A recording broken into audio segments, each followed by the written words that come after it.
What's going on, guys? Welcome back to the channel. Nice guy driver. About to head out, go get some gas, and get ready to start my mornings. Shut up and just drive.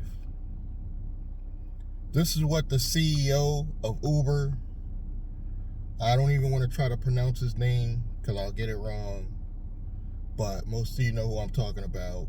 And those two morons, I'm saying morons, that run Lyft over there, they have an opportunity to create a business that's better than the company before them, and they chose to do almost the exact same thing that Uber's done for the whole time they've been in business. And their stocks show. When Uber stocks plummet, what does Lyft also do? Plummet. Because you're doing the same thing. And it's not just them, it's you people in the comments that don't understand what drivers are going through. Just shut up and drive. Because you just want to get to point A to point B. You don't care about the driver's feelings, what they're going through. But once you become a driver, you have a new respect for the hustle, for the grind.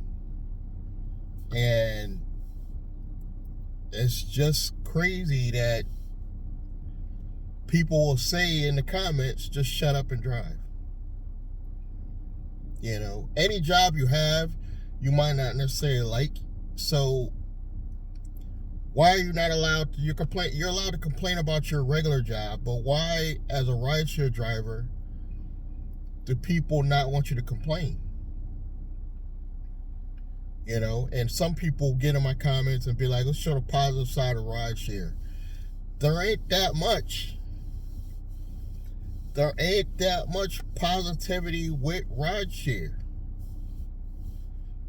Other than it's a means for me to possibly monetize the content and make money down the line doing that, and maybe get some affiliate offers, you know, under the description box below, you know. But other than that, there ain't too much positive in rideshare. You know, you have to create a business outside of rideshare. But people will criticize you in the comments, not even realizing you're building a business already outside of rideshare. I've got 5 other channels outside of just this one, and I'm constantly building the media machine. The views slowly going up, the subscriber base slowly going up amongst all the channels combined. And then I'm going to input those into my own OTT platform and charge a small monthly fee. You know, same thing as Patreon, but it's more personalized. It'll be your own brand. You know, Patreon doesn't let me do my own brand in the way that I want to. So that's the plan for the future. You got to have a plan for the future, guys.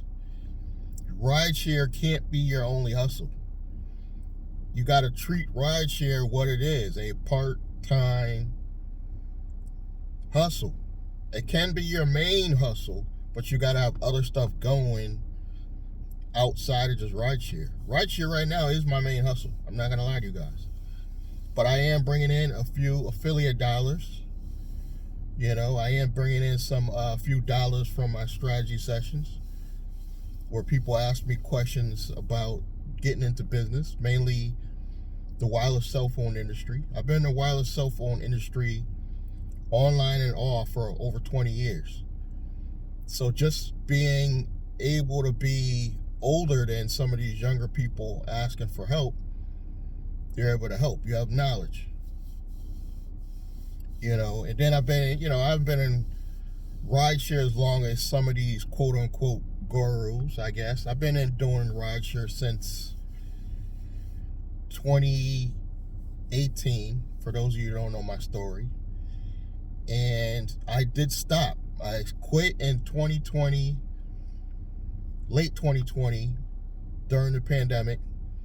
I'm not gonna lie, it's completely sold out. Got some of this EIDL money that tied me over for 2 years.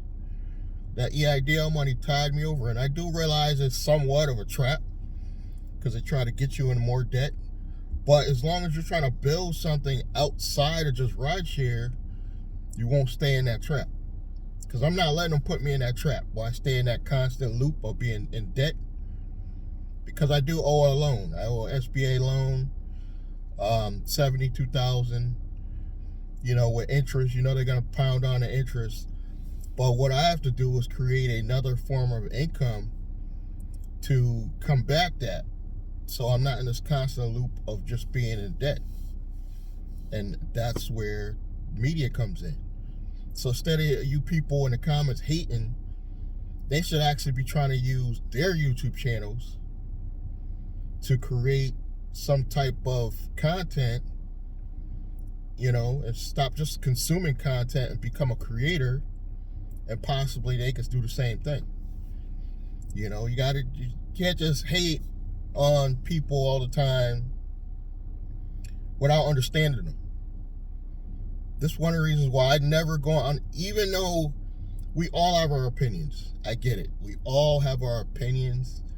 But when I go on someone's channel, even if I don't like what they're saying, I just leave. But if I have something good to say, then I will do a comment. That's just me. That's just the way I was raised, maybe. I don't think the negativity helps anybody. It just makes you feel good, I guess, that you could say something hateful on somebody's channel and it not getting taken down. It's almost like a game. Let's see how far I could go before they delete my comment. I don't go on anyone's channel promoting hate. I just don't. I'm only going to comment if it's positive. And there's a lot of stuff I see on YouTube that I want to say something negative, but I don't. The only one time I did say something negative on someone's channel is because they scammed me. They over promised something, under delivered, and I considered that a scam, and I did say something negative, but it was no big deal. But there's very little positive stuff to say about rideshare. It is what it is. I've recently had a lot of young people ask me in my area. I'm in Hartford, Connecticut area and the surrounding towns. And they asked me, should I start doing rideshare? And I was like, when do you want to drive, at night? And I'd be like, no.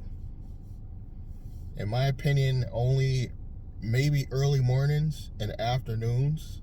But if you're going to do this after work at night, and you don't want to invest in dash cams or other security measures, I just tell them no.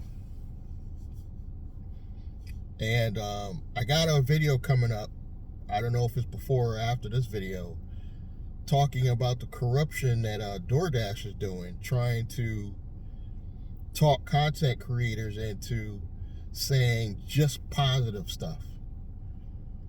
Only positive stuff about DoorDash. And I think that was interesting because they're giving you an opportunity to actually have a real job.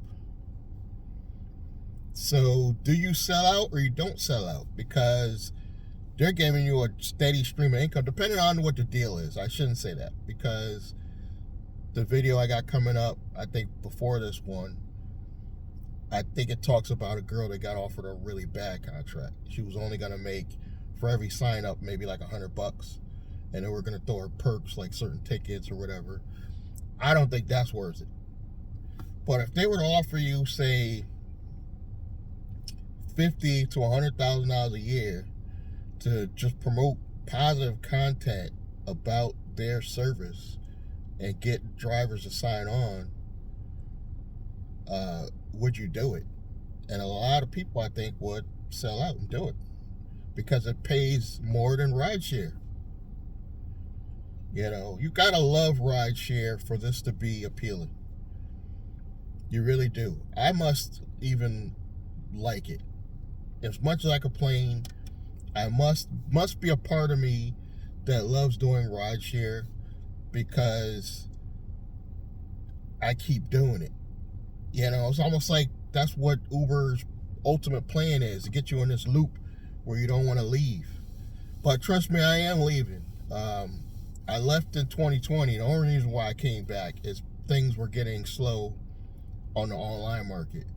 But once I'm done, I'm really going to be done. But I can't say that I will be done with the transportation industry, because I'm really trying to figure out how to set up my private transportation business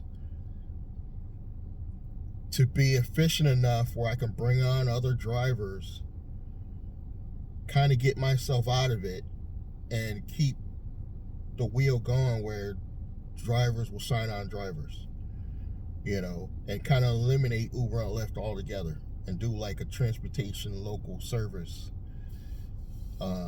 because that's all I really care about, helping out the local people in my areas. We don't need to be taking over the rideshare industry. It's not that important. We're trying to get money. So eventually I'm going to weed my way out of Uber and Lyft. I'm getting some private people now, but it's kind of sporadic. They're not like people that are like steady every day.